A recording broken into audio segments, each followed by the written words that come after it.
bonjour à tous. Je ne peux que constater que le phénomène Black Bloc est méconnu du grand public. Ils sont qualifiés de bien des termes peu élogieux, et pourtant, sans savoir vraiment qui ils sont. D'accord, ce ne sont pas des anges, mais ils ont tout de même bon dos. Durant les manifestations, nous avons pu constater que bon nombre d'hommes en noir s'affairent à transformer ces dernières en foutoirs complets. Les politiques, les médias et énormément de concitoyens parlent dès lors d'actes commis par les Black Blocs. Nous sommes pourtant très loin de la stricte réalité. Dans ces hommes en noir, il y a 5 divers groupes qui se distinguent les uns des autres.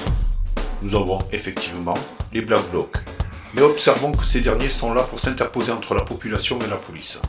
Ils font effectivement des dégâts sur les structures d'État représentant le capitalisme, telles que les banques et autres multinationales de la malbouffe par exemple. Ne pas prendre ces derniers pour des voyous prêts à tout pour tout casser. Les vrais Black Blocs ont un authentique code d'honneur qu'ils suivent.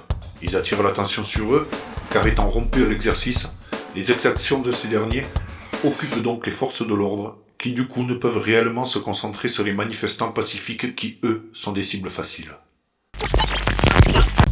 Il y a aussi ce que je qualifierais de casseurs, des gosses de bourgeois, habillés en noir également, mais contrairement aux Black Blocs, qui eux abandonneraient leurs vêtements sur place pour faciliter leur repli, sont habillés de fringues de luxe, des vestes à 600 €, chaussures à 400 €, etc.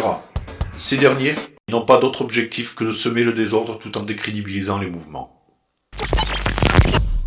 En troisième catégorie, nous avons les casseurs de banlieue, moins nombreux, venus par opportunisme et non par conviction. Ceux-là même qui prendront pour cible les enseignes cossues afin de les vider de leurs marchandises, ou s'attaqueront aux symboles, comme par exemple ce qui s'est passé avec l'Arc de Triomphe. Il y a aussi les infiltrés de la police. Ceux-là se mêlent aux manifestants, afin de localiser les groupes les plus organisés et actifs, et ainsi renseigner leurs collègues, qui seront ciblés les personnes à interpeller. En dernière catégorie, la meilleure, nous avons encore des membres de la police infiltrés. Mais ceux-là ne sont pas là pour faire un boulot de maintien de l'ordre en sous-marin, mais un travail de décrédibilisation extrême, poussant les manifestants à l'exaction et participant même à la destruction des biens publics afin de donner à la presse dédiée du bon grain à moudre.